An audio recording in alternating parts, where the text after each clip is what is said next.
¿Qué tal? Muy buenas tardes, esto es Plenario. Durante 1 hora y media vamos a informar sobre todo lo que sucede en el Congreso de la Nación, particularmente en la Cámara de Diputados, una Cámara de Diputados donde hay mucha información, mucho preparativo, porque, bueno, hay preparativos. Cuando hablamos de preparativos, hay anunciada ya una sesión para la semana que viene, pedida por la oposición para tratar nada menos que el tema del veto, el veto presidencial contra la movilidad jubilatoria. Esa es una de las cuestiones. Hay muchísima información en las dos cámaras también. En el otro lado del Congreso había expectativas respecto de una sesión que se iba a realizar, que les contamos que no se hizo finalmente porque no fue al final convocada. Era una sesión en la que se iban a tratar tres temas como boleta única en papel, el tema del decreto presidencial sobre las reservas de la CIDE, los fondos reservados de la CIDE y, gracias Dani, y el financiamiento educativo. Esa era otra de las cuestiones, pero por supuesto, además de toda la actividad que hubo hoy en las comisiones, vamos a hablar de lo que sucedió ayer, que fue la presencia, la primera visita del jefe de gabinete a la Cámara de Diputados. Brindó el informe número 140 y, bueno, todos saben que tuvo un final no polémico, pero sí un final tampoco abrupto, pero sí un final sorpresivo, porque bueno, no estaba previsto que terminara en ese momento alrededor de las 5 de la tarde. Igualmente fueron 5 horas, casi 5 horas de debate. Y bueno, vamos a informar sobre todo lo que sucedió en esa ocasión con mis compañeros, a quienes ya presento. ¿Cómo estás, Pablo? ¿Cómo te va, José? ¿Todo bien? bien?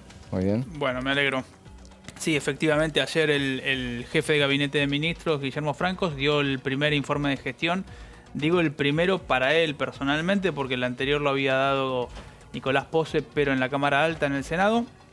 Un final sorpresivo, así es, con incidentes afuera del Congreso, con el diputado Juan Manuel López denunciando una suerte de abuso, de apriete policial, y con la bancada de Unión por la Patria retirándose, ¿no?, de manera sorpresiva, tomando un poco el adjetivo que usabas recién, y bueno, quedando ese bloque además, es decir, vacante. Me refiero a la principal oposición, dando los discursos o repreguntando o haciendo señalamientos al jefe de gabinete. Eso no sucedió, así que claro, tempranito. Yo pensé que iba a durar un poquito más, terminó cerrándose a las 5, más o menos, a las 5 de la tarde se levantó la sesión. Había empezado a 11:30, así que sí, más o menos hablaban de 7, 8 horas que iba a extenderse. Nos parecía un poco mucho, pero bueno, igualmente durante la exposición de los legisladores todos se iban extendiendo un poco. Hubo un tirón de oreja de parte de las autoridades, de la autoridad principal, y bueno, una contestación a los diputados de que decían, bueno, ahora que vino después de tanto tiempo, aprovechamos para tomarnos el tiempo correspondiente. Si vamos con Daniela Mosetti. ¿Qué tal? Buenas tardes. Ayer me acordé de José Di Mauro porque dijo, no va a estar tanto tiempo. Dijo, ya lo había dicho, dijo 7, 8 horas para mí no. No pudo decir por qué fue el motivo, ahí esa faltó la predicción, no sabíamos bien. Sí. Porque el intuitivo, claro, sí, dijo, no va a estar tanto tiempo. La verdad que fue un poco monocorde todo, ¿no? Hasta ese momento fue previsible en muchos casos. Respondió bastante bien a los requerimientos, no elevó el tono de voz, no se puso tan nervioso. Denotaba también que los conocía a muchos de los legisladores, sí, que le preguntaban también, así que vamos a estar hablando en un ratito sobre eso. Y hay algo que me interesa mucho, que es lo del presupuesto y quién lo va a presentar. Ese es el dato principal. Es el dato del día. Tenemos un montón para hablar del tema ese, porque quien habló del tema ese fue nada menos que el presidente de la Nación. Pero antes de meternos en esa cuestión, vamos a presentar cómo está el clima en la ciudad de Buenos Aires. A ver si lo tenemos. Sí, bueno, sol, casi iba a decir a pleno, pero bueno, hay una nube ahí que aparece en el dibujo. Yo no las vi, recién está un día maravilloso. 15 grados de temperatura, está un poco fresco, sí, y 12 grados de mínima. Para mañana viernes, 21 grados de máxima, mínima de 11 grados, y para el sábado 20 grados de máxima y 12 grados de mínima. Ese es el día del cumpleaños de mi señora esposa, así que vamos a tener un buen día. Se va a prender la parrilla porque así va a estar. Bueno, un lindo día nos regala. ¿Es un experto asador, José? Soy un buen asador. Sí, vamos todavía. Con molleja, con proboleta, con todo. Con todo. Ya vamos a hacer. Perfecto. Perfecto. ¿A qué hora llegamos? Acá dicen. Acá, y bueno, no vamos a sé, ver. es más Vamos íntimo. a ver. Pero bueno, así que vamos a ir, primero que nada, a ver, vamos a ir repasando los temas antes de adentrarnos en la cuestión del presupuesto, vamos a ponerle un poco más de suspenso. Vamos a una columna de Pablo, a ver, sobre ventanilla única municipales. Sí, Ventanilla Única Municipal es un proyecto que presentaron distintos diputados y diputadas del radicalismo, pensando mucho en lo que es la territorialidad, ¿no? Obviamente la Argentina tiene más de 2.000 municipios a lo largo y ancho del país y todos con una realidad muy disímil, con realidades muy distintas entre sí. Y nosotros miramos siempre el país muchas veces desde la perspectiva del AMBA, desde la perspectiva acá de este microclima que es el Congreso, que es la Casa Rosada, que es la ciudad de Buenos Aires, el AMBA si se quiere un poco más, pero no mucho más. Entonces este proyecto que presenta el radicalismo trata de alguna manera de simplificar trámites, ¿no? Generar una ventanilla única municipal, que es lo que estamos ahí viendo en placa en el título, con el objetivo de facilitar todo lo que tenga que ver con tramiteríos, para así decirlo, todo lo que tenga que ver con burocracia y trámites que muchas veces son necesarios. Se crea la BUM, que es esta ventanilla única municipal, que es un sistema de atención de gestión integrada de trámites para el inicio, recepción y gestión de consultas, ¿sí? Claro. Es decir, trasladás a los municipios, trasladás al primer mostrador, como se suele decir, que tiene la sociedad, todo lo que tenga que ver con estos trámites. La ventanilla única municipal, que es la BUM, funcionará como un sistema de atención simplificado, integral y centralizado de consultas, trámites y todo lo que tenga que ver con asesoría desde los municipios. El proyecto, bueno, obviamente de ser haber promovido y de tener volumen y de tener chances de prosperar, tiene que pasar ni más ni menos que por la Comisión de Asuntos Municipales. Obviamente es una comisión que muchas veces no tiene tanto tratamiento, sin embargo hemos escuchado mucho a lo largo de los años hablar de federalismo, hablar de descentralización, toda una serie de cuestiones que no terminan efectivizándose en la práctica, en la realidad, en la cotidianeidad, pero es un poco, me parece, el espíritu, ¿no? Poder poner estas, vamos a poner, esto son palabras mías, boca de expendio en cada uno de los municipios para que cada quien haga sus trámites. Sí, es una comisión que preside Juan Brugge. Sí. Hoy recibió al subsecretario de Relaciones Municipales, Carlos Dabate, entre paréntesis, y es una función una comisión que, si bien no es de las más por donde pasan los proyectos, es bastante activa y me acuerdo que en la reunión constitutiva hacían hincapié en el hecho de la importancia que tienen los temas municipales. Por eso me parece que este tema, no sé si va a esa comisión específicamente. Y en el armado político la importancia que tienen los municipios. Total, o sea, olvidate, cada claro. tanto se van acordando de esta comisión también porque los intendentes son muy codiciados, ¿no? Totalmente. También, así que contentos tienen que estar. Sí. Sí, y bueno, y además la preside la comisión un cordobés, ¿no? Un cordobés del sector de Schiaretti. Pero bueno, ahí tenemos un pequeño desfasaje con la placa, pero en la siguiente placa vemos que la ventanilla única municipal, esta BUM, será regida por los principios de celeridad, concentración, economía, sencillez y eficacia en la atención, es decir, bueno, busca reducir cualquier pérdida de tiempo, busca reducir también todo lo que tenga que ver con duplicación de trámites, busca reducir, burocracia básicamente para que sea todo más sencillo. Es como vos llegás y decís, bueno, mira, vengo a pagar esta tasa municipal. Bueno, anda con este talón y anda a pagarlo el banco y después tráemelo y después mándamelo por mail, entonces esto... Todo eso empezaría a simplificarse. Claro. Y además que vos por ahí tenés un trámite nacional o de alguna agencia nacional y por ahí en una ventanilla municipal podés empezar a tramitarlo. No sé, pienso también que hay muchos municipios en el interior que por ahí tienen un pueblo cabecera, ¿no? Y después tienen otros pueblos dentro del propio municipio. Entonces, bueno, tenés delegaciones que llegan a todas y cada uno de esas ciudades o pueblos. Entonces me parece que todo eso puede ser Vas muy una vez beneficioso. sola, lo resolves Claro. y se va haciendo. Perfecto. Exactamente. ¿Este proyecto de quién es?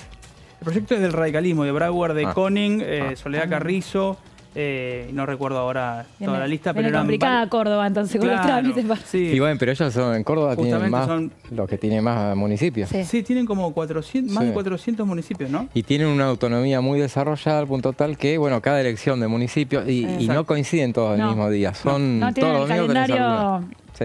desfasado. Claro, eso en realidad, en aras de la autonomía, Claro. del federalismo, uno podría decir, bueno, las provincias eligen su calendario y los municipios lo mismo. Después está el contraargumento, que es la saturación para la población, de que por ahí Claro. vas a votar municipales una vez, provinciales otra vez y Sí. nacionales una tercera, Claro, o sea, sí, sí, sí. con sus segundas instancias tal vez incluso.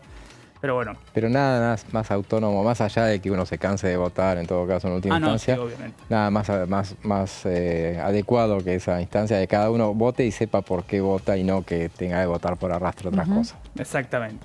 Y dentro de lo que tiene que ver con esta BUM también, bueno, dentro de sus objetivos desde ya está la recepción única de todos los trámites o tramitaciones, centralizar estos trámites, sistematizarlos, promover y asistir a los municipios y promover capacitaciones, además de tener un registro para lo que tiene que ver con los reclamos que puedan suscitarse, ¿sí? Respecto de, bueno, de los trámites, ¿no? O justamente que a veces uno tiene que hacer. Proyecto de vuelta del radicalismo, de algunas radicales de Córdoba y de otras latitudes también. Pero bueno, la idea me parece siempre presente de descentralizar y en este caso llevarlo a los municipios, que son como el primer mostrador. Siempre se dice que el intendente es el primer mostrador, ¿no? Seguro, totalmente. Bueno, en este caso sería algo similar, pero llevado a trámites y tener una ventanilla única y que no se multipliquen los lugares o las oficinas públicas donde vos tenés que ir a hacer algún trámite o lo que fuere. Una idea muy interesante entonces de las diputadas radicales, por lo menos, Brauer de Koning, Carla Carrizo, bastante interesante, veremos cómo evoluciona esa iniciativa. Vamos entonces a citar el tema del presidente de la Nación, que hoy decíamos que confirmó lo que ya a partir del lunes ya había empezado a sonar, la posibilidad de que fuera él mismo quien presentara el presupuesto nacional 2025, nada menos. Lo hizo durante una presentación que hizo en el CCK, en el Foro de Palacio de la Libertad. Palacio de la Libertad, me atoré. Y bueno, lo hizo el Foro Madrid, se llama. Exacto. A ver, sigan ustedes mientras yo tomo Algo un poco. similar a lo que, me parece algo similar a lo que él ya asistió en España con Claro. referentes que tienen que ver con la derecha, con Vox, bueno, Sí. vino acá Santiago Abascal. Y bueno, el planteo de la novedad de que puede ser el presidente como economista y como persona que tiene en la mente todos los números, quien presente el presupuesto. Pero bueno, lo que hablábamos recién, ¿no, José? De que no hay obligación de que nadie venga No a hay presentarlo. obligación, es No hay verdad. obligación. El 15 No. 15 de septiembre... Esa es la única obligación Esa que es la hay. única obligación. La de que establece la ley de administración financiera, que Exacto. tiene que ser llegar antes del 15 de septiembre. Exacto. A veces se cumple, a veces no se cumple y no dicen nada. Cae pero domingo, así que tenemos la posibilidad Puede el ser. primer día hábil, ¿puede ser? ¿Lo habilitamos? O Lunes. Lunes. Te van a decir que llegó el fin de Lunes semana. 16, Sí, lo lunes mandaron. 16 va a Bueno, estar. está bien, te lo vamos La a versión es que mi ley se presentaría el mismo lunes. O sea Exacto. que, bueno, tendría que ser durante esa jornada. Habría que ver de qué manera se hace, si se habilita una asamblea legislativa, porque lo que es común, que es que venga y lo presente el ministro de Economía en la Comisión de Presupuesto y de Hacienda y vaya y hagan preguntas, etcétera, acompañado etcétera. por alguno del equipo para algunas cuestiones técnicas. Claro, y- y que después lo mejor es que durante el transcurso de los tiempos siguientes vayan Secretaría viniendo de otros Hacienda, funcionarios. Ah, claro, bien. y si pudieran venir, en otros tiempos hubo tiempos en los que venían todos los ministros. O sea, en la Claro, época de área Alfonsín por venían área. todos los ministros. Claro, cada uno venía a explicar el área correspondiente.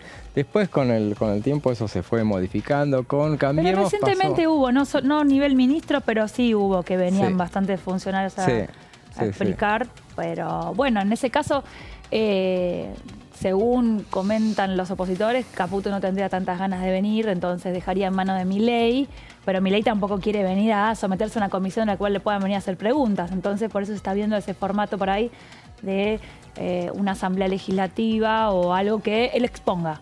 Claro. ¿No? Él exponga, venga Sí. con las filminas de...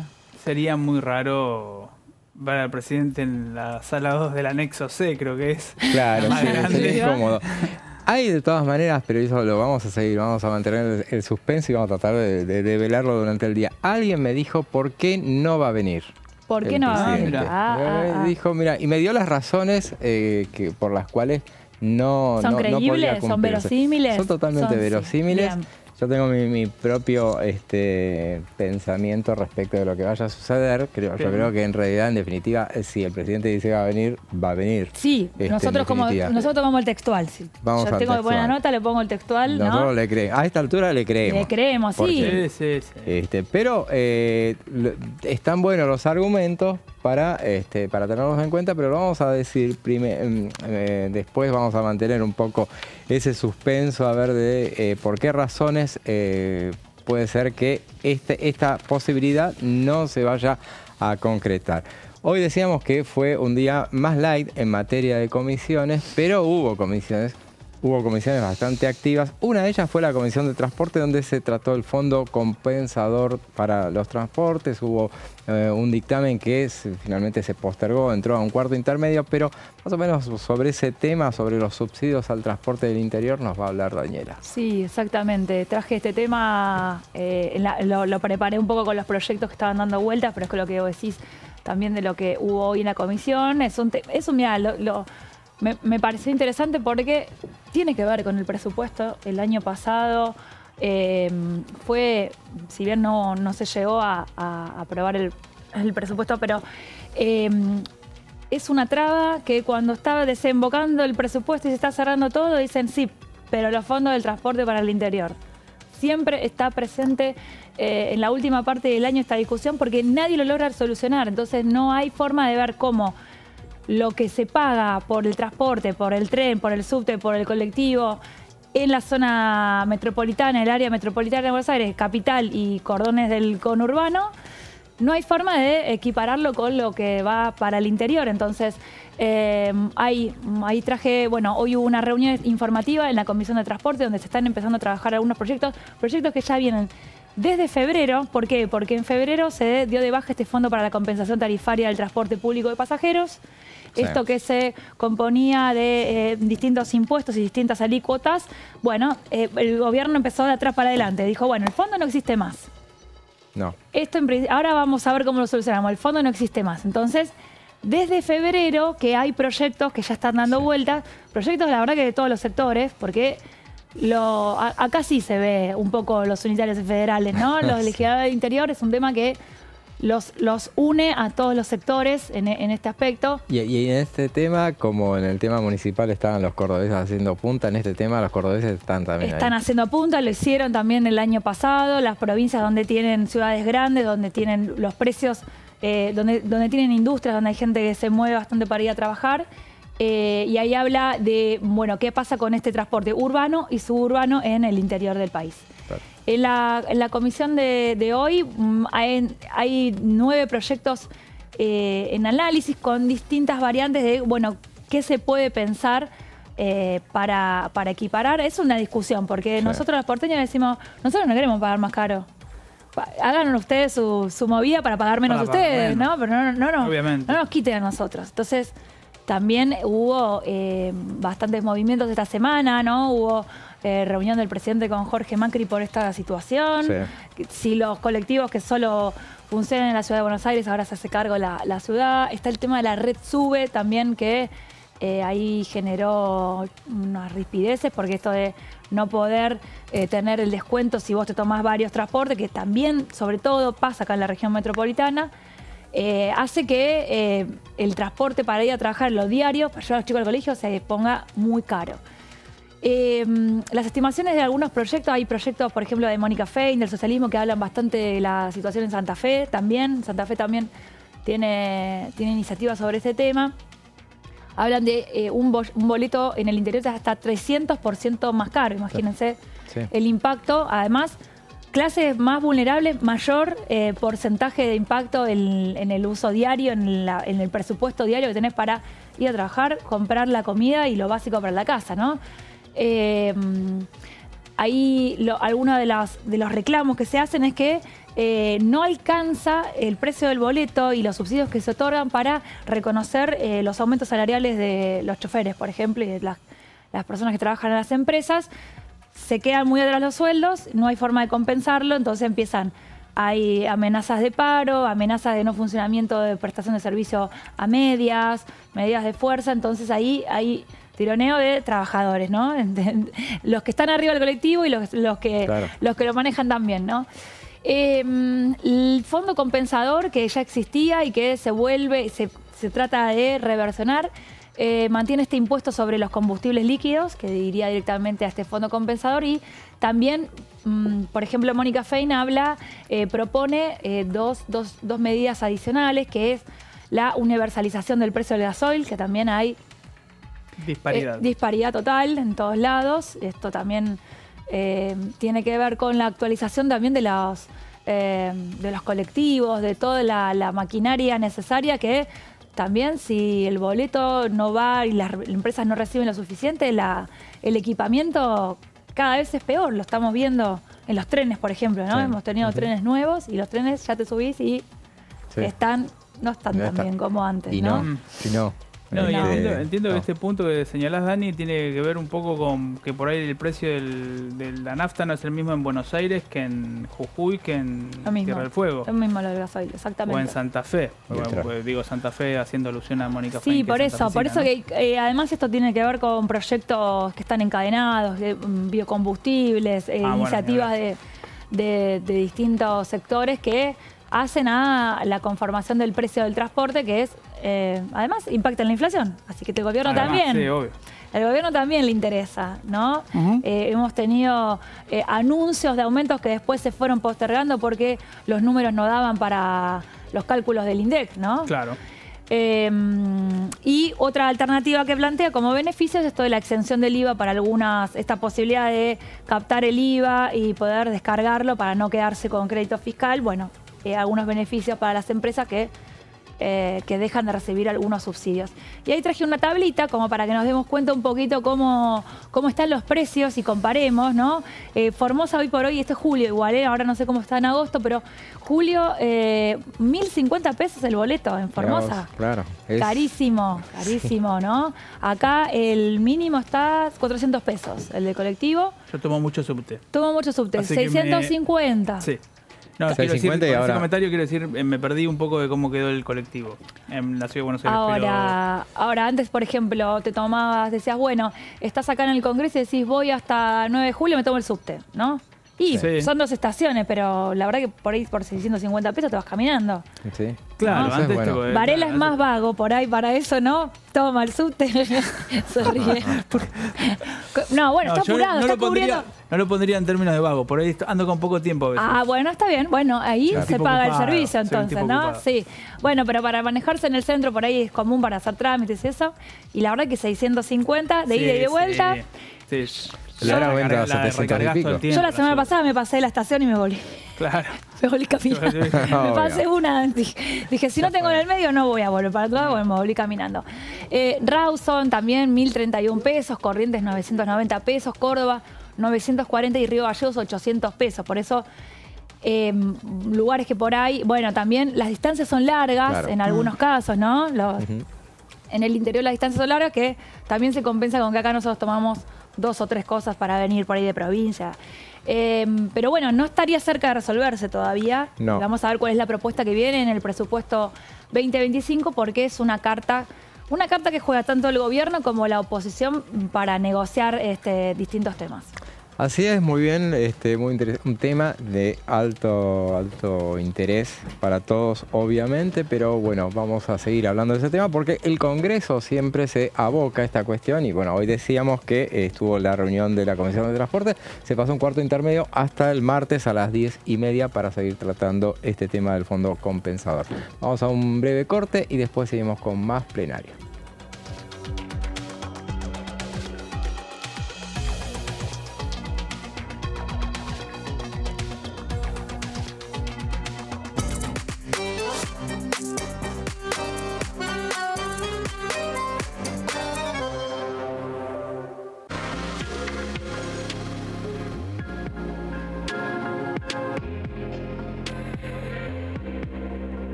millones de niños y niñas tienen desnutrición severa. Algunos están tan débiles que apenas pueden pararse.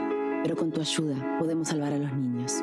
Este alimento terapéutico listo para usar está lleno de vitaminas y nutrientes esenciales que ayudan a los niños y a las niñas a recuperarse de la desnutrición. Gracias a personas como vos, ayudamos a salvar a millones de niños cada año. Da un simple paso. Dona ahora y ayúdanos a seguir salvando vidas.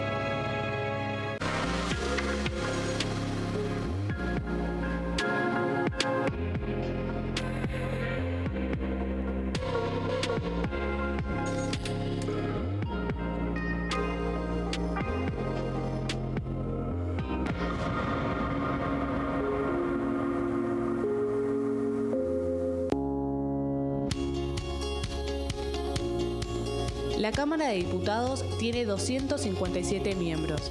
Los diputados debaten y sancionan leyes que rigen en todo el territorio nacional. Algunas de las más importantes son el presupuesto de gastos generales del Estado, el Código Civil, el Código Penal, la forma en que se rige el trabajo, las jubilaciones, entre tantas otras. Además, controla y hace un seguimiento de las políticas del Poder Ejecutivo a través de la visita de diferentes funcionarios o el pedido de informes, así como la posibilidad de realizar juicios políticos a los funcionarios. La duración de los mandatos de los diputados es de 4 años y pueden ser reelegidos indefinidamente. Desde el momento en que asumen y hasta el final de su mandato, no pueden ser acusados, interrogados judicialmente, ni molestados por las opiniones o discursos que imitan desempeñando su mandato.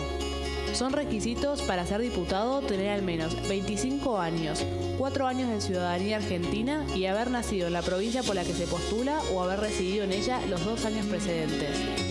Se agrupan en bloques que expresan partidos políticos o afinidad ideológica. Existen también los monobloques integrados por un solo diputado.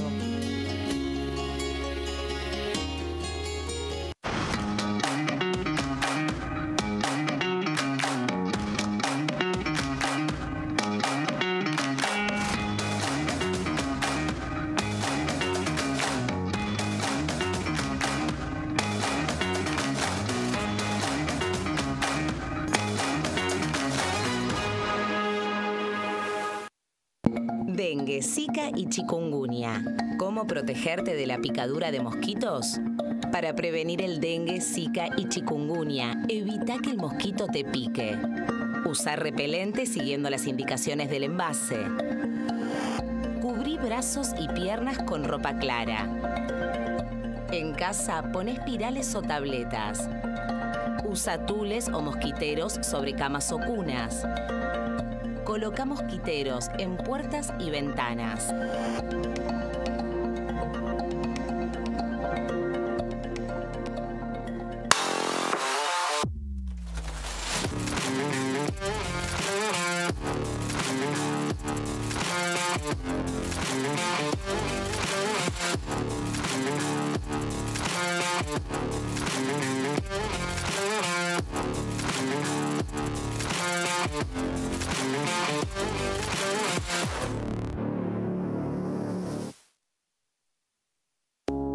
Las sesiones son el espacio donde los diputados debaten proyectos de ley para su aprobación, modificación o desaprobación. En una misma sesión se pueden tratar varios proyectos de ley. Desde el 1 de marzo, cuando el presidente las inaugura, se desarrolla el periodo de sesiones ordinarias. Entre el 1 de diciembre y el 28 de febrero se extiende el periodo de sesiones extraordinarias que solo pueden ser realizadas a pedido del presidente de la Nación. En el recinto, el bloque oficialista se dispone a la derecha del presidente de la Cámara, el bloque opositor mayoritario a la izquierda y en el centro los bloques con menos cantidad de integrantes. En el tratamiento, en general, los diputados tienen 7 minutos y los jefes de bloque entre 20 y 12 minutos conforme al número de legisladores que representen. La sesión es dirigida por el presidente de la Cámara de Diputados, que administra el uso de la palabra y las distintas instancias del funcionamiento. A la izquierda del presidente está el secretario administrativo, a la derecha el secretario parlamentario y debajo de él están los taquígrafos, que registran cada uno de los testimonios.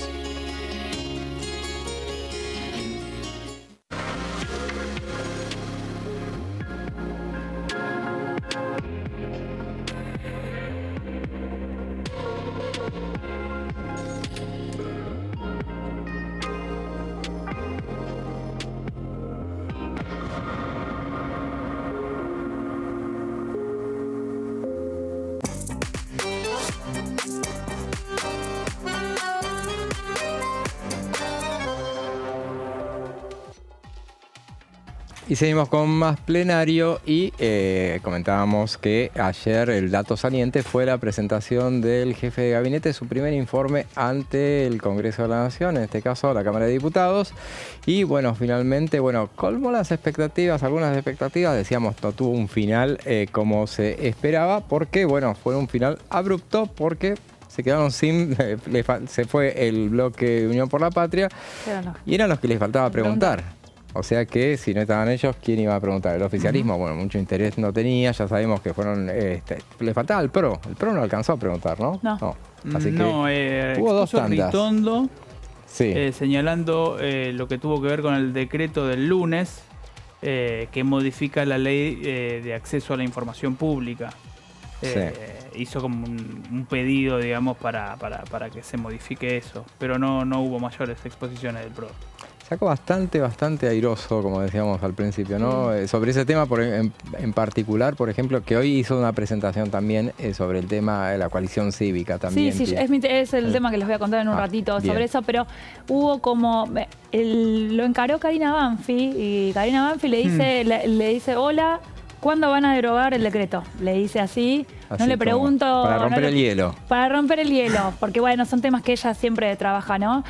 Hola, ¿cuándo van a derogar el decreto? Y le da justificaciones, dice, no quiero saber, justificaciones, no quiero saber motivos, pero quiero esto.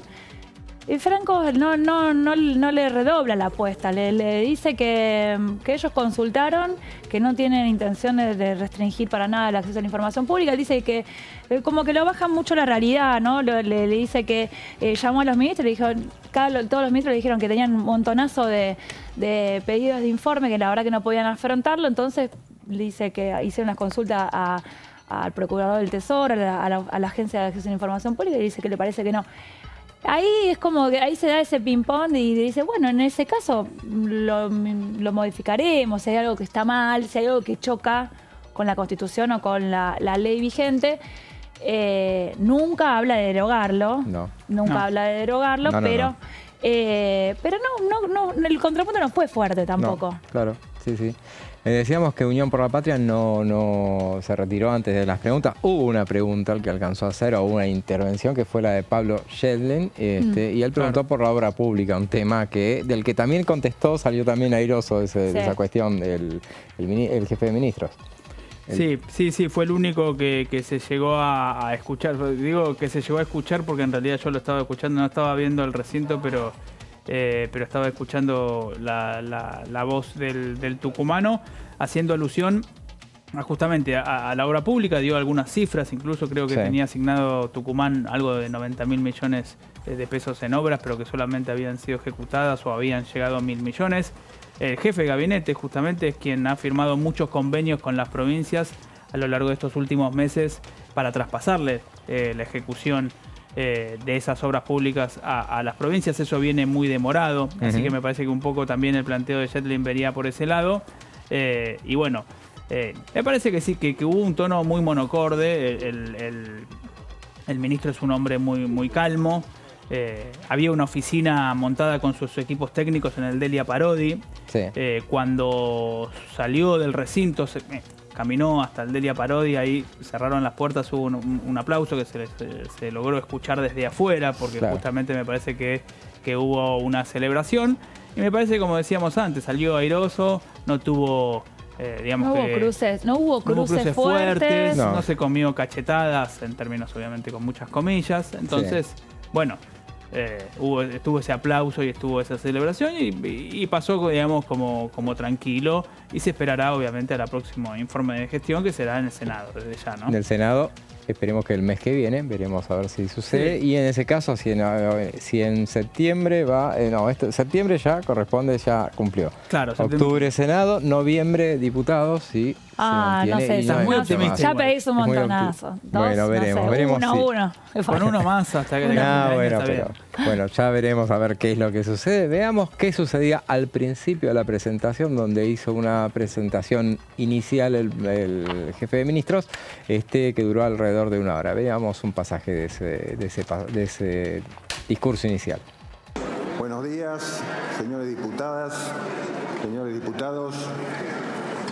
Vengo pongo a cumplir con el artículo 101 de la Constitución Nacional y el reglamento de esta Cámara con respecto al informe del Gabinete de Ministros.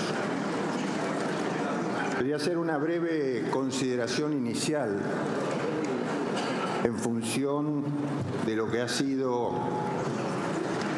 la campaña electoral y el inicio de nuestro gobierno y lo que ha sostenido en ambas etapas el presidente de la República.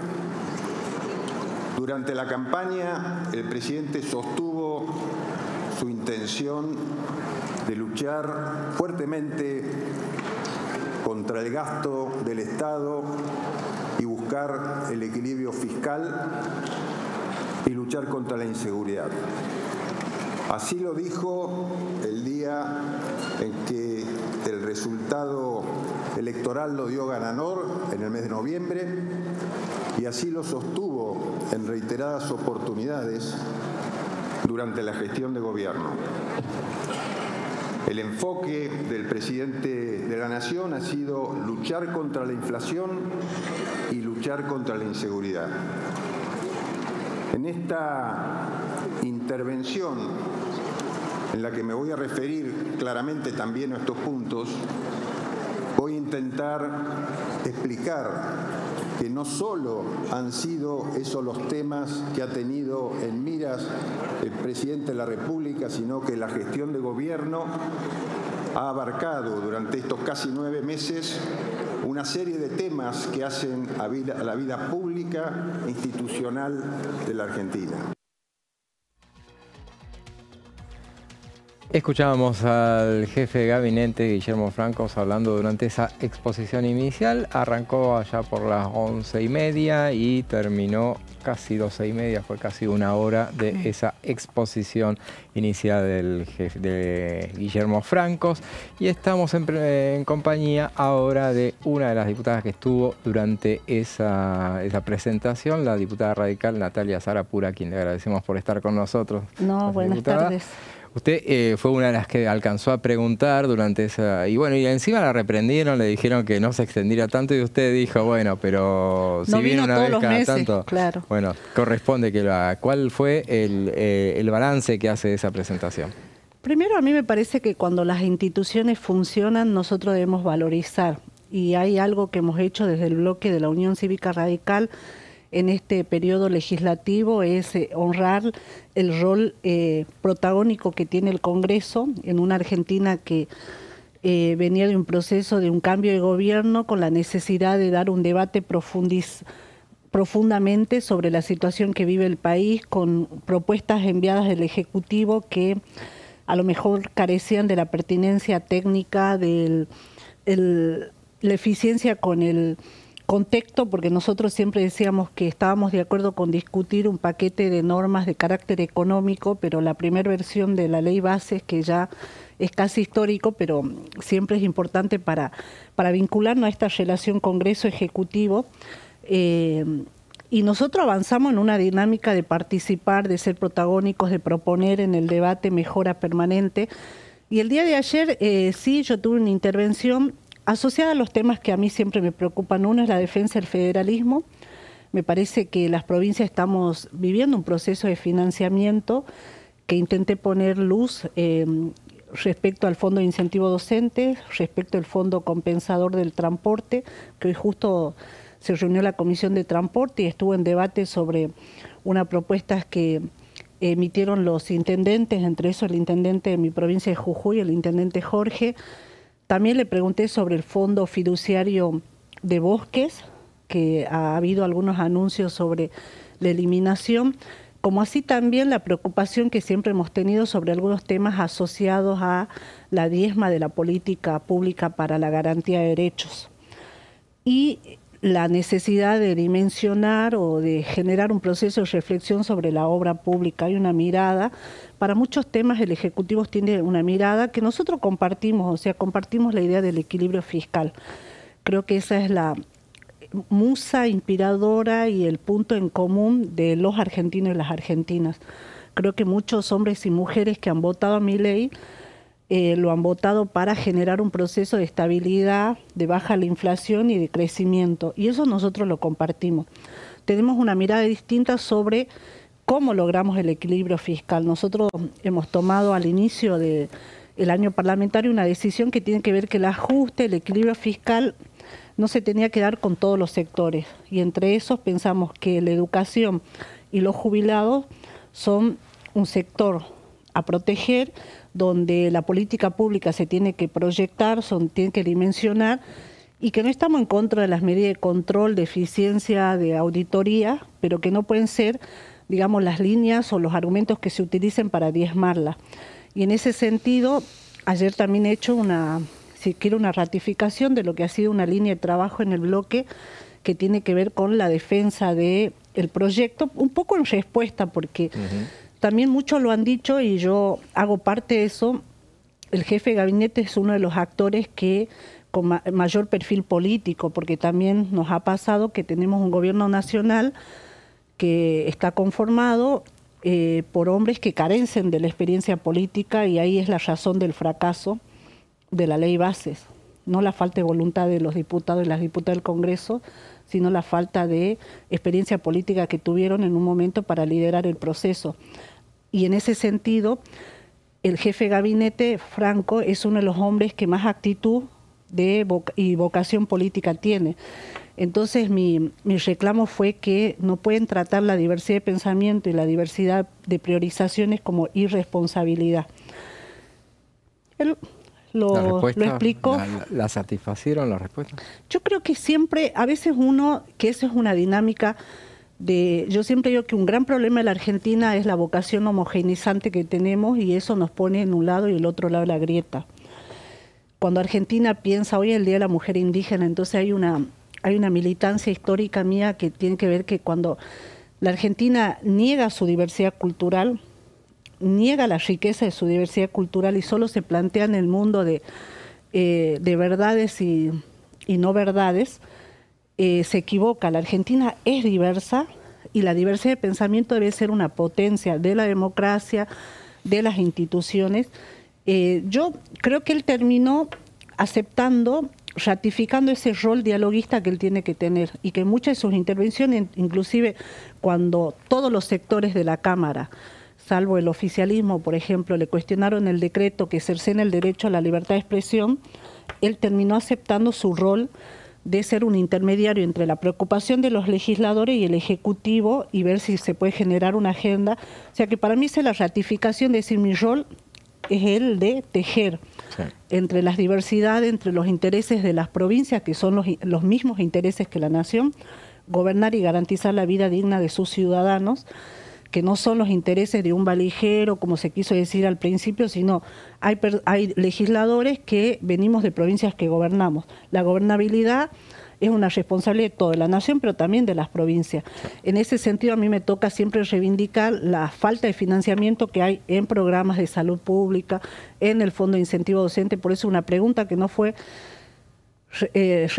no tuvo respuesta por el jefe de gabinete fue el de si van a pagar el Fondo de Incentivo Docente que deben del año pasado, no digo lo de este año, sino la deuda que dejaron. ¿Se le hicieron ayer o...? Yo se la hice ayer. Y no le contestó. ¿Qué pasa con la deuda? Como también qué pasa con el fondo fiduciario, porque si ustedes ven hay permanentemente de financiamiento y eso genera un proceso de inestabilidad hacia las provincias, ¿no? Diputada, ¿qué tal? Recién la recibíamos con mucha alegría porque hoy el bloque del radicalismo está en el centro de la escena con este pedido de la sesión de la semana que viene y, bueno, ¿cómo está parado el radicalismo? ¿Está homogéneo? Aunque a usted no le guste tanto, ¿está homogéneo en esto para rechazar el veto de Javier Milei? Bueno, yo siempre digo que si hay un partido que hace honor a la democracia, somos los radicales. Y eso significa unidad en la diversidad. O sea, ¿qué significa? Que todos en el bloque tenemos una mirada prioritaria sobre la defensa de los jubilados. O sea, y mayoritariamente tenemos una posición de que el presidente Milei no lo debería haber vetado. Y hay algunos que tienen unos matices de cómo deberíamos garantizar la situación distinta, pero siempre fue una unidad de que el ajuste, el equilibrio fiscal no puede darse a costa de los jubilados, de la educación. Pero sí, gerenciamos un proceso donde mayoritariamente, digamos, es más Hoy se habla del radicalismo, pero hay otros bloques que también acompañan el pedido de sesión. Creo que es un mensaje que los jubilados y las jubiladas están esperando. Creo que a nosotros nos toca representar los intereses del pueblo y dentro del pueblo de los más vulnerables, y la población adulta mayor sigue teniendo dificultades, sigue habiendo un debate necesario y profundo del derecho a la salud pública. En algunos casos creemos que va hacia una mercantilización de la salud pública. Los adultos mayores tienen dificultades de acceder a los derechos mínimos del acceso a la salud, a medicamentos. Es necesario que pongamos el cuidado especial de los adultos mayores en la agenda, y la agenda del debate y de la búsqueda de soluciones para la mejora de sus ingresos. Diputada, hoy se supo, o el presidente lo anunció, que va a venir acá al Congreso a presentar el presupuesto 2025. ¿Qué expectativas tiene respecto de eso? Me parece una actitud respetuosa si se hace en el marco, así como nosotros expresamos que cuando asumió le dio la espalda al Congreso y después con sus primeras acciones fue casi conducente con esa actitud de no hablarle al Congreso. Creo que se inauguró un nuevo tiempo con el pacto que se firmó en Tucumán, y que si se viene en el marco del respeto a la institucionalidad, nosotros vemos con buenos ojos. Creemos que el Congreso le ha demostrado a la clase política, a la sociedad y al mismo presidente que tiene vocación. Habemos diputados que acompañamos medidas del Ejecutivo, creemos que es necesario y lo dotamos de herramientas y le dimos la ley de bases, y también tenemos algunas diferencias en cómo se logra el equilibrio fiscal y en las acciones que están tomando para desfinanciar las provincias. Pero tenemos una diversidad de pensamiento, entendemos que es un nuevo gobierno que necesita herramientas, pero también sabemos que nuestro rol es controlar. Por eso cada vez que se diezma la política pública para los derechos de las mujeres, para las personas con discapacidad, usamos las herramientas necesarias desde citar al funcionario del área, los pedidos de informe, pero también acompañamos algunas medidas que el presidente Milei propone, porque entendemos que de la situación en la que estábamos, de una Argentina que tenía un crecimiento permanente, un proceso inflacionario, una emisión sin tope, a una Argentina que genere procesos de crecimiento. Nosotros hemos apoyado las medidas que tenían que ver con esas herramientas y discutimos y queremos discutir las otras que no compartimos. Usted habló varias veces durante este reportaje, pronunció la palabra diversidad, sí, y decía al principio que hoy es el Día de la Mujer Indígena. Sí. ¿Y tiene una actividad? Nosotros, primero yo soy una mujer de origen indígena que ha hecho de su vida el orgullo de la identidad, de la promoción de derechos, y entre esos de una militancia por el valor, la gerencia, la diversidad. Yo siempre digo que la Argentina tiene este problema que no gerencia su diversidad. Entonces nos cuesta mucho vernos distintos, pero sabernos y reconocernos iguales. Y en ese sentido, hoy se conmemora el Día de la Mujer Indígena internacionalmente. Nosotros con varias diputadas, también por suerte cuento con el afecto, el respeto de muchas diputadas de distintos bloques, del socialismo, de Unión por la Patria, del mismo Ejecutivo, del mismo bloque oficialista, nos han acompañado en presentar un proyecto para declarar el Día de la Mujer Indígena. A veces esas declaraciones pierden el valor en la razón de lo que ha significado históricamente. Las mujeres, nuestras abuelas, nuestras ancestras fueron instrumento de opresión para producir el mestizaje. O sea, si nosotros pensamos que nuestras abuelas fueron violentadas sexualmente para que diezme la población indígena, pensamos en el valor. Si nosotros pensamos que nuestras abuelas eran rameadas, que nuestras médicas tradicionales eran mal juzgadas, que ponerse la ropa era ser producto de un fuerte marco de discriminación, y en una Argentina que además es la Argentina más europensante de la América Latina. Si ustedes conocen América Latina, México no niega su raíz indígena, Ecuador no niega su raíz indígena, Bolivia no niega su raíz indígena, Guatemala. Argentina es un país que en la Constitución Nacional dice y habla sobre la preexistencia, es decir, nuestra norma constitucional reconoce que los pueblos indígenas y las mujeres estuvimos antes que el Estado argentino, pero es la más europensante de América Latina. Argentina se quiere parecer, que no está malo tener inspiraciones de otros procesos, pero lo malo es no poder mirarse a sí mismo y reconocer que desde la puna jujeña hasta la dureza de la Patagonia, hubo hombres y mujeres que nos preexistieron como Estado y que aún perviven con una forma distinta de ver el mundo, con una filosofía distinta y con una relación distinta con la naturaleza. Hoy hemos recibido hermanas indígenas de distintas provincias en el Congreso.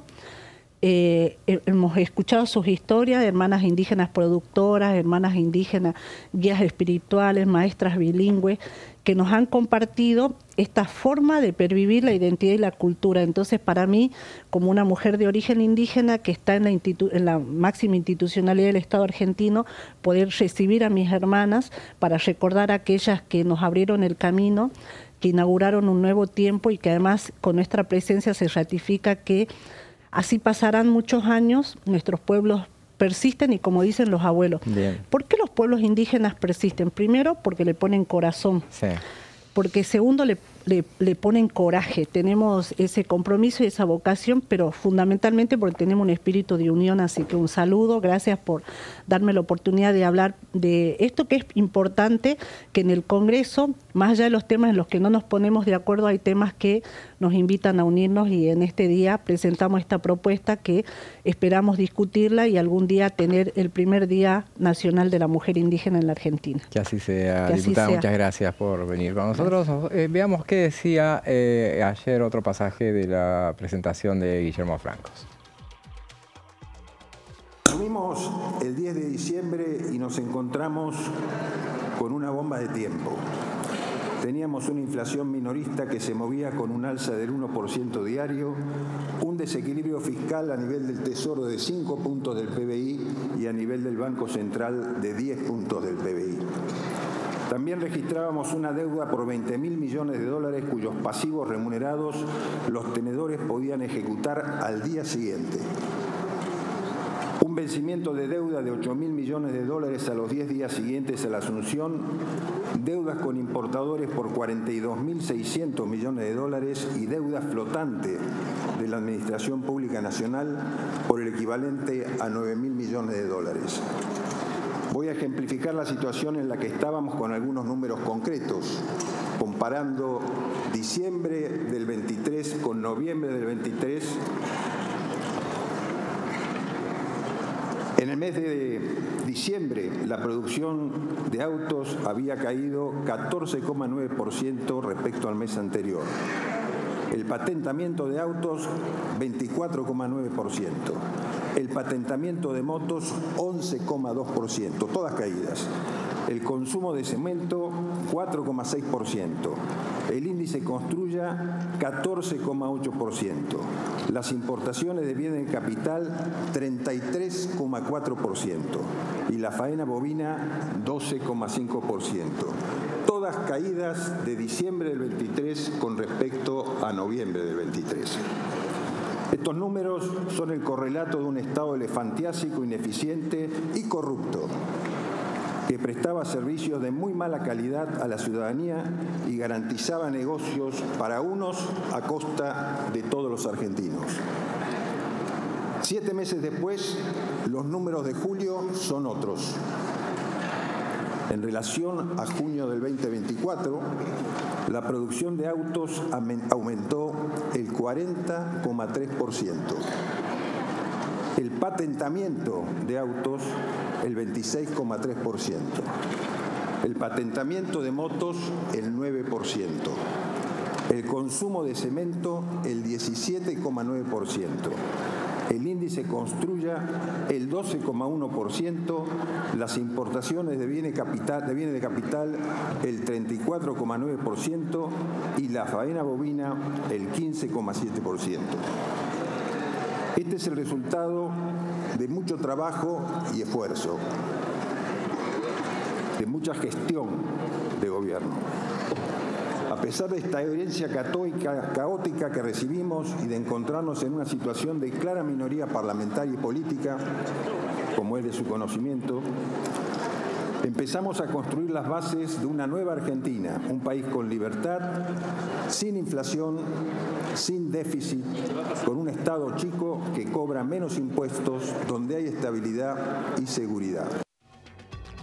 Vamos al jefe de gabinete, Guillermo Francos, dando ese pantallazo inicial donde habló de la bomba de tiempo que encontraron el 10 de diciembre. Vamos a una pausa y después seguimos analizando lo que fue ese discurso y todo lo que viene en la Cámara de Diputados.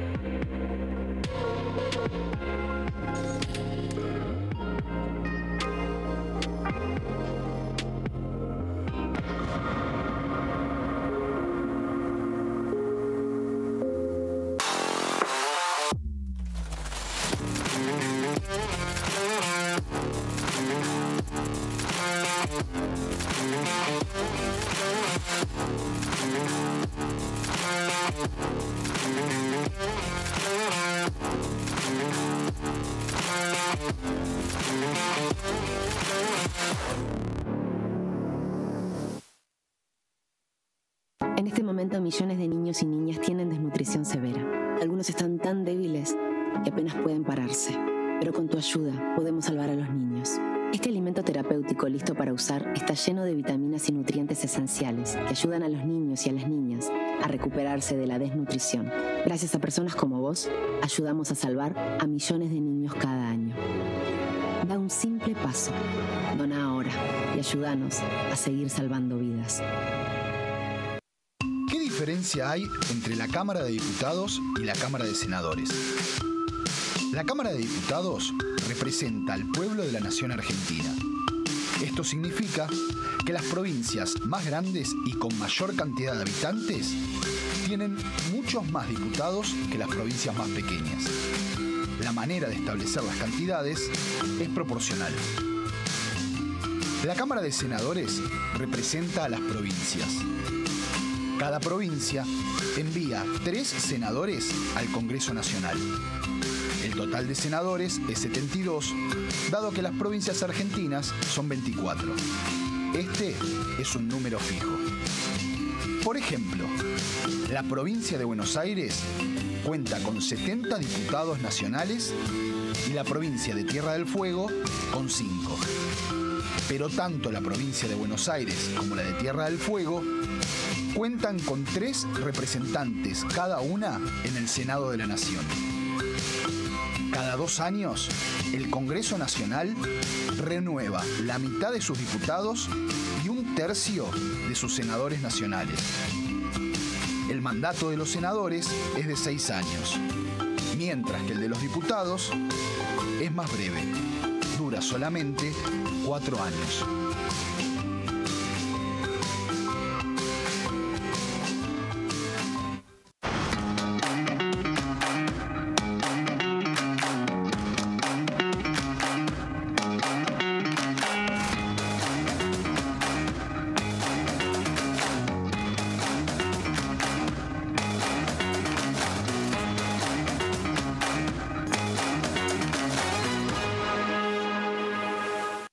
¿Cómo prevenir dengue, zika y chikungunya? Para prevenir estas enfermedades, evita que el mosquito te pique y no lo críes en tu casa. El mosquito que transmite dengue, zika y chikungunya se cría en recipientes que juntan agua en los hogares. Da vuelta o tapa los objetos que puedan acumular agua o eliminalos si no los usás. Limpia y cepilla frecuentemente desagües y libera canaletas de hojas y o tierra. Evita tener plantas en floreros o frascos con agua. Limpia y rellena con arena los portamacetas.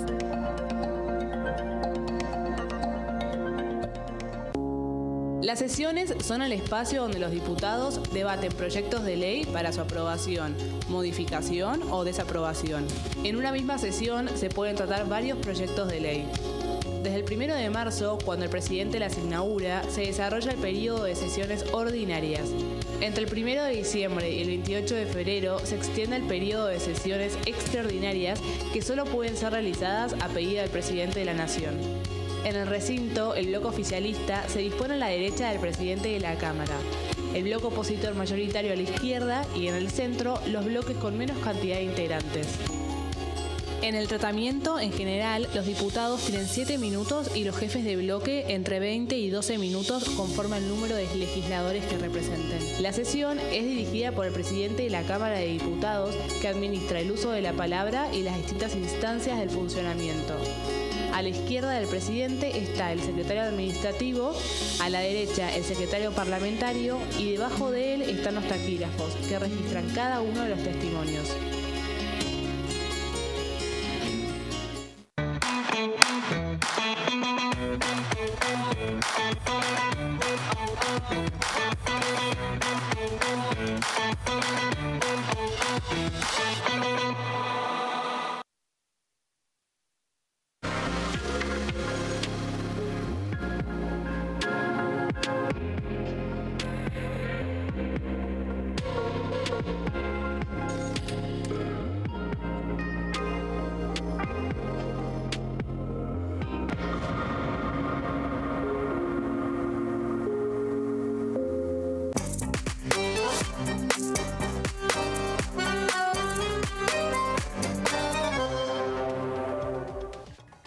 Y seguimos con plenario y bueno, hoy decíamos que una de las noticias del día fue la confirmación por parte del presidente de la Nación de dónde va a presentar y quién va a presentar, no dónde, sino quién va a presentar el presupuesto, y no será otro que el presidente de la Nación, quien en el marco del Foro de Madrid dijo, a ver, ¿cómo lo anunció él específicamente? Próximamente estaré yendo al Congreso para exponer lo que son las bases del déficit cero, para terminar de una vez por todas con el cáncer del déficit fiscal, las crisis fiscales y el desastre macro que ha hundido a la Argentina en la pobreza. Eso decía en el Palacio Libertad. Sí, así me cuesta recordarlo el nombre, pero bueno, ese es el nombre que tiene.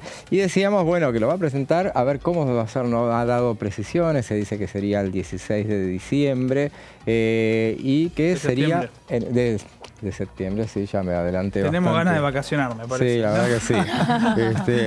A propósito de eso... O de comer menú de navideño, ponele. Y bueno, si estuviéramos en Venezuela ya estaríamos a pocos días. Ya por un mes. Por suerte no. ¿Es el 1 de octubre? 1 de octubre. Sí. Bueno, mirá vos ya.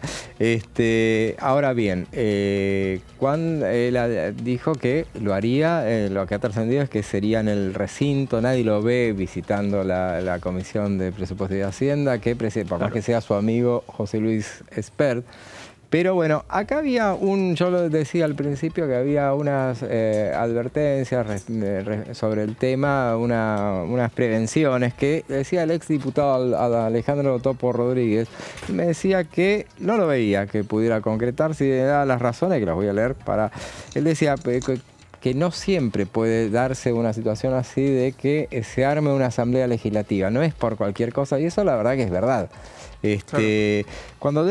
Cuando se reúne una asamblea legislativa, cuando debe decidir sobre eventuales renuncias del presidente de la Nación o del vice, que no es el caso, cuando elige al funcionario que asumirá la presidencia de la Nación en caso de acefalía, cuando se inicia el periodo de sesiones ordinarias del Congreso de la Nación los días 1 de marzo, eso ya sucedió también, cuando proclama al binomio presidencial electo siempre antes de la fecha de asunción, esas están establecidos por la Constitución Nacional, y cuando se le toma juramento a la fórmula presidencial electa. Entonces, la alternativa que le queda, si no se pudiera armar una asamblea legislativa, yo diría también, le sumaría a eso, que es la presencia de un presidente extranjero. Y eso es lo que a mí me da la pauta de que yo creo que van a decir, mira, si puede venir el presidente de Italia acá y se arma una asamblea legislativa, y bueno, si viene el presidente argentino, es la visita de un presidente y armamos la asamblea legislativa. Por eso yo digo, va a terminar sucediendo eso. Ahora bien, lo que me planteaba Topo Rodríguez era que la alternativa que quedaba era asistir a la comisión como hacen los ministros de Economía, por ejemplo. Pero, ¿qué es lo que pasa? En ese caso todos tienen voz y voto, y los integrantes de la comisión o cualquier diputado que quiera entrar ahí tiene entrada libre, y bueno, y tiene la posibilidad de preguntar inclusive. Y esa sería una situación inédita que se daría, y yo creo que incómoda para este presidente, pero para cualquier presidente en particular. ¿Se puede sesionar la comisión en el recinto? Eso se puede. Así que sería medio complicado para que lo hiciera eso. Y la otra alternativa que decía Topo Rodríguez, en todo caso, era que terminara siendo que concurriera a la comisión, que fuera un salón, que fuera invitado, que fuera un salón y que entraran invitados nada más. Claro. Entonces que no fuera en la asamblea. Claro. Yo lo que creo que va a terminar sucediendo es que va a ser en la asamblea. Si lo dijo... Él no le dijo que va a ser una asamblea, pero que termina haciendo como una visita de un presidente de la nación. Es que es más para afuera que para adentro. Claro. ¿No? Sí, seguramente. Es una puesta en escena, digamos, que venga el presidente a presentar el presupuesto. Digo... Sí, sobre todo por la expectativa de que no hay ningún número de referencia, porque en otros casos la actualización, cuando se continúa con el presupuesto anterior, hay actualización, no hubo... La verdad que los números están... con muy pocas certezas, entonces la verdad que las perspectivas de lo que estuvo el adelanto del presupuesto, los números realmente interesan bastante porque ya dijo, va a tener déficit cero, ¿no? Incluso quiere con superávit. Bueno, ver a quién le va a recortar. Veremos dónde viene el recorte y bueno, va a ser un presupuesto que va a dar mucho que hablar. Hay un proyecto del que nos va a hablar Pablo, que a mí me interesa particularmente porque es el tema de la reglamentación del lobby. Esto viene de tiempos ancestrales, esos proyectos. Nunca avanzan esos proyectos, pero son siempre interesantes y siempre se dice, ahora sí será. Y bueno, veremos si efectivamente eso termina sucediendo o no, pero es un proyecto que bien decís, que es muy interesante. Por un lado, por esto que tiene larga data, o se han presentado muchos proyectos a lo largo del tiempo y nunca prosperaron. Y por el otro, porque me parece que también es transparentar algo que sucede en la política, en el universo de los negocios y demás, y que en Estados Unidos, que es una democracia que uno suele mirar con mucha atención, está reglamentado o está legalizado, y siempre en las traducciones, por lo menos de las series, es cabildeo. Me divierte mucho, una pequeña digresión propia, me divierte mucho que es cabildeo, ¿no? El lobby o cabildeo vendría a ser exactamente lo mismo, pero este es un proyecto también de algunos diputados y diputadas del PRO, de Sofía Brambilla puntualmente, de la Correntina, que tiene como idea poder establecer o tipificar qué significa lobby, qué tiene que ver con hacer lobby, y lo vamos a estar repasando. Ahí vemos la primera definición que dice que lobby sería una actividad que tiene como objeto obtener de manera lícita, es decir, de manera legal, de manera directa o indirecta, la aprobación, modificación o rechazo. ¿De qué? De algún proyecto de ley, de alguna ley, o también de algún decreto o de alguna reglamentación a la hora de poner en vigencia una ley, porque sabemos que una vez que se aprueba una ley en el Congreso, después viene la promulgación y la reglamentación, y ahí también puede haber una letra chica que define el Poder Ejecutivo. Bueno, acá lo que se está poniendo sobre la mesa es la idea de que ese cabildeo es poder terciar o poder modificar parte de ese articulado de manera lícita, legal, transparente, que esté, digamos, registrado, no hay nada raro, pero bueno, eso es la definición de lobby. Proyectos de ley y legislación nacional en el ámbito del Poder Legislativo Nacional, es decir, todo lo que provenga de acá. Los decretos de necesidad y urgencia dictados por el Poder Ejecutivo Nacional. Esto, digamos, sería justamente, yo lo mencionaba recién, lo que tiene que ver con poder hacer este lobby o este cabildeo para que salgan con modificaciones o con artículos o pareceres que puedan beneficiar a algún actor de la vida pública, me parece, ya no solamente de la política o del mundo de los negocios. También este proyecto lo que establece es la figura del lobista, claro, ¿sí? De quién es la persona indicada de llevar adelante la tarea, la tarea de poder presentar justamente los intereses o representar los intereses de algún sector o de algún actor. Lobista es... Que tendría que ser tendría que haber un registro inclusive de lobistas. Claro. Ahí viene el que negocia. Ahí está. A ver, claro. A ver, lo mira. Bueno, sí. Claro. ¿Qué tienes para decir? A ver, matrícula ¿cuánto? A ver, ¿cómo matrícula cuánto? Bueno, arranquemos a negociar. Mi papá, que es contador, tiene tomo y folio, creo. Sí.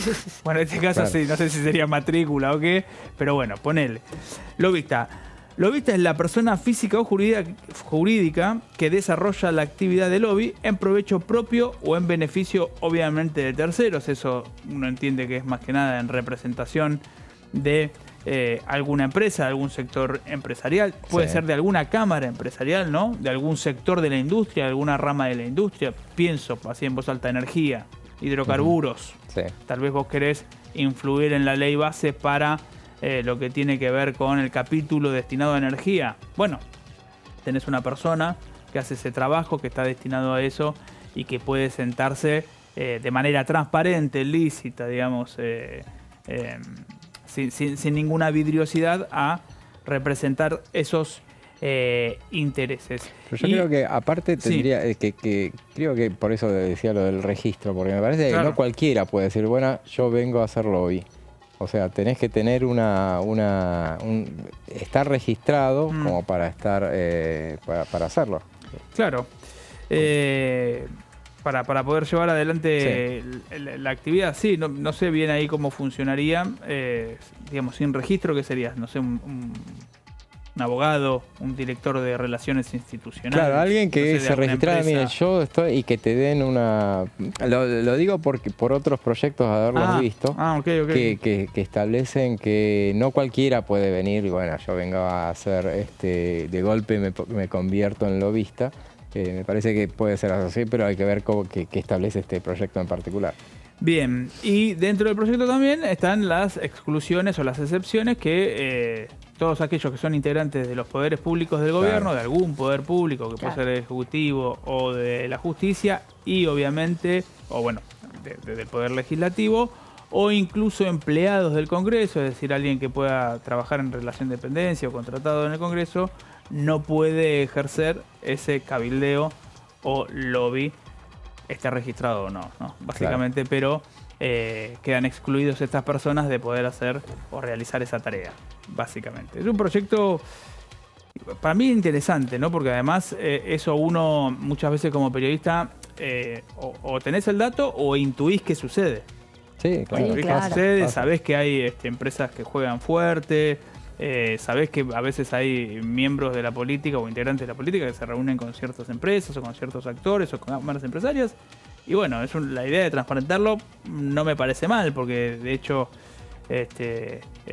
sucede de alguna manera. Sí, yo me acuerdo de un proyecto del tema por eso decía que es un tema que suele volver, que es de la coalición cívica de Juan Manuel López, y que establecía la parte, estaba tratando de recordar qué cosas decía, y entre otras hacía mucho hincapié en el tema de los registros. En este tema, por ejemplo, del acceso a la información pública, es saber con quiénes se reunió, o sea, que quedara graficado todo, a quiénes recibe, porque el lobby no se hace solamente acá en el Congreso de la Nación, sino se hace en la propia Casa Rosada. O sea, hay lobistas que van a visitarlo al presidente o habilitaría eso a que fuera a hacer una propuesta y bueno, eso es totalmente...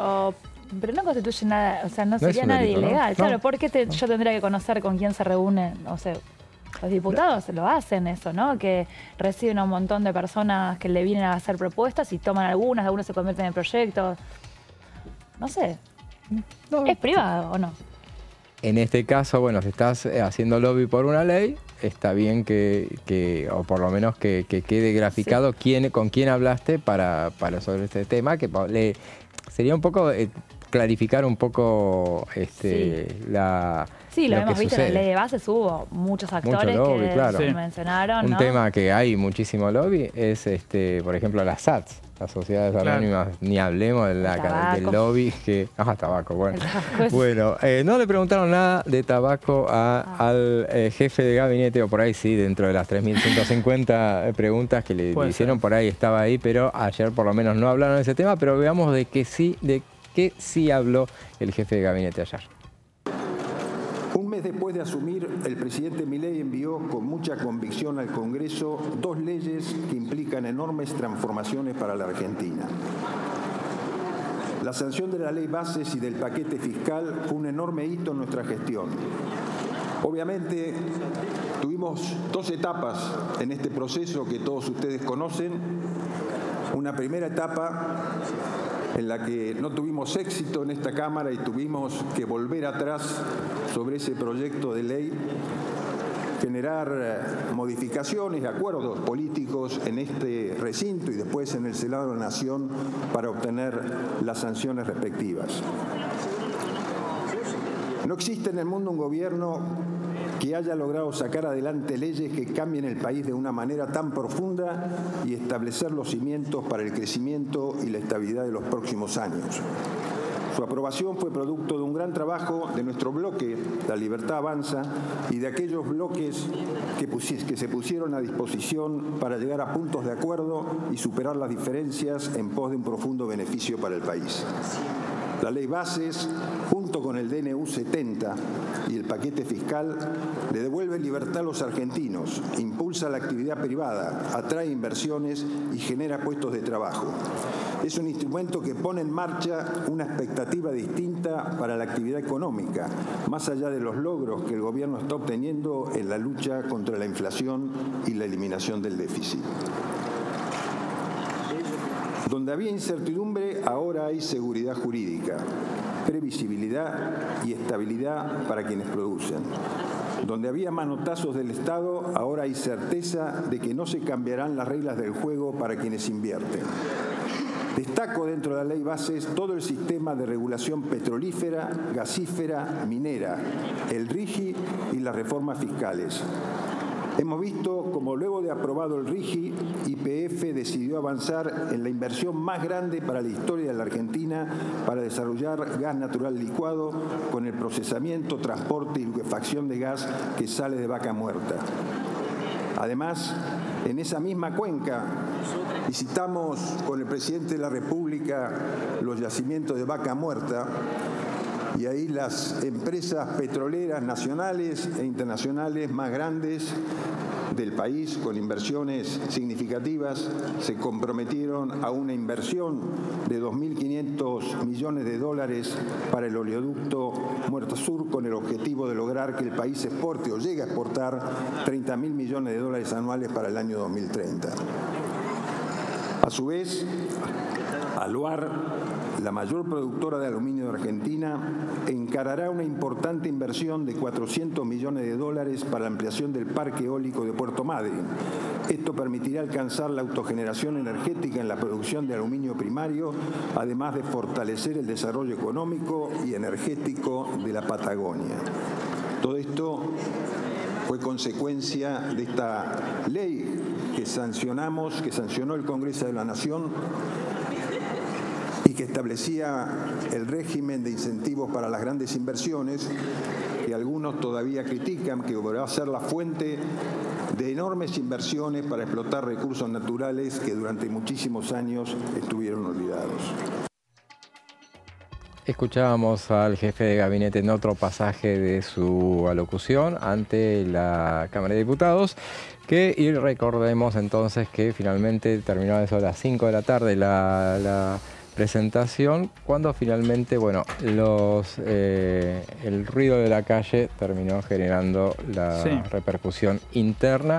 Me parece que ese tema, esa presión, bueno, un pedido al presidente de la Cámara de parte de la izquierda, de parte de Unión por la Patria, para dejar de sesionar. A mí me parece en particular que el Congreso tiene que ser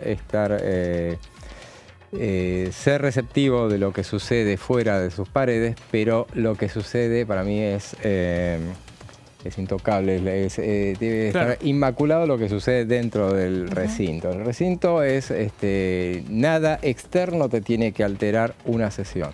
Porque si no, ¿qué pasa? El lobby se transforma en... La violencia termina siendo un lobby para... No querés que termine una sesión, querés que una sesión fracase, bueno, hace mucho lío en la calle y entonces eso lo va a terminar. Eso se inició en 2017 con el tema de las leyes... 14 toneladas. 14 toneladas de piedra, sí, este año también ha vuelto a suceder. Bueno, ayer en realidad no fue necesariamente por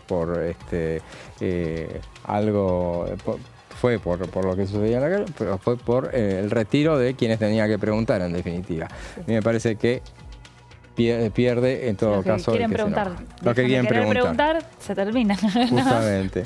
Ahora veremos si hay un pedido entonces. Hoy decíamos que hay pedido una sesión, ya la pidieron. Es bastante amplio el abanico de gente que la ha pedido. Sí. Es impulsado por el radicalismo, como decías al principio, pero la piden también sectores de la coalición cívica y Encuentro Federal. Son todos del radicalismo son todos los sectores que la piden. Hay diputados de todos los sectores.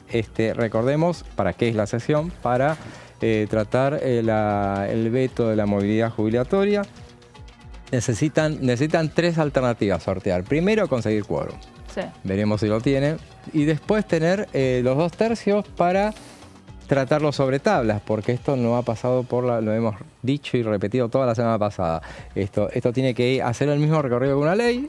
Tiene que pasar por comisión, tiene que tener dictamen, no le toca nada ahí, pero tiene que pasar por comisión, en este caso la Comisión de Previsión y la Comisión de Presupuesto y Hacienda. Le tiene que dar dictamen y ahí va con dictamen al recinto. En este caso, si va sin dictamen y bueno, va a suerte verdad. Tratamiento sobre tablas, necesita una mayoría especial, 2/3, y después otra vez 2/3. Necesitan 2 veces 2/3. 2 veces 2/3. Para habilitar el tratamiento y para aprobar. Así es, y veremos. Recordemos que esta ley ya tuvo 2/3 en su momento. El día que la trataron fue, no me acuerdo cuándo fue, pero creo que fue en junio, a fines el 5 de junio puede ser. Antes de las vacaciones. Diputados, antes de las vacaciones, 5 de junio me parece. 160 votos, hubo los 2/3, 160 votos a favor, 72 en contra, 8 abstenciones. Sí, redondo, sobre 240. 240 a los presentes, 160... Justo. Los 2/3, uno menos no llegaba. Por eso, ahí el foco en estos 17 que estuvieron ausentes y que no, es que algunos no estaban tan lejos de esos 17. Y también, bueno, algunos cambios. Ahí, lo que vos estabas diciendo recién, estaba viendo la convocatoria de parte de los radicales. Ahí tenés a De Loredo, jefe de bloque, pero también tenés Jorge Risotti de Jujuy, por ejemplo, tenés Pablo Juliano, tenés Facundo Manes, Karina Banfi, Mario Barletta, o sea, está bastante nutrido ahí los nombres. Julio Cobos, que estábamos hablando hace un ratito de la provincia de Mendoza también, qué podía pasar con Mendoza. Julio Cobos es el representante de Mendoza que pide ahí, así que, bueno, Coalición Cívica, Emilio Monzó, Miguel Pichetto, bastante variado. Está sólida la convocatoria. Sí, veremos, pero sumándolo a esos solos no alcanza. No. Así que en el bloque de Pichetto tienen algunos que se referencian en gobernadores. Claro, habrá que ver, el tema de los gobernadores va a ser clave. Llegamos al final de esta edición de plenario, hubo de todo, mucha información, es un día muy intenso, pero esto sigue. Así que nos vemos la semana que viene, Pablo. Cómo no, por supuesto. Daniela, el lunes, José, hasta luego. El lunes, y con ustedes nos volvemos a ver mañana a partir de las 15 horas. Ahora lo dejamos en compañía de los compañeros de Pasos Perdidos, Amanda Almar, Fernando Fraquelli. Hasta mañana.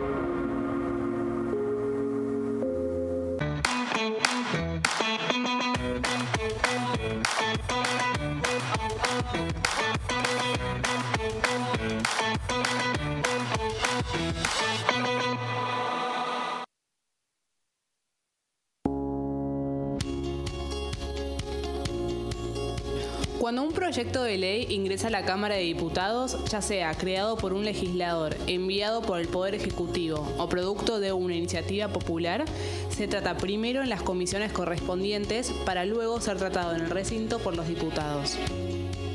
Las comisiones son el ámbito de análisis y debate sobre los proyectos de ley conformadas por legisladores de distintos bloques. Hay 23 comisiones especiales que tratan temas específicos como el atentado a la AMIA y 45 permanentes que tratan temas vigentes como educación y salud. Un diputado puede formar parte de varias comisiones. Cada comisión se compone de un presidente, un vicepresidente y de 3 a 5 secretarios.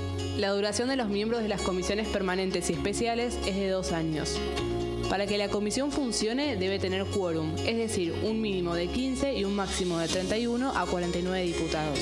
Las autoridades son elegidas por los propios integrantes de las comisiones, que a su vez son elegidos bajo consenso por sus propios bloques. Para que un proyecto sea tratado en el recinto, debe contar con el apoyo de la mayoría de los integrantes de esa comisión. Al finalizar una reunión de comisión, se dictamina sobre la pertinencia de tratar el proyecto en el recinto. El dictamen propone una resolución o decisión sobre una o varias iniciativas o proposiciones.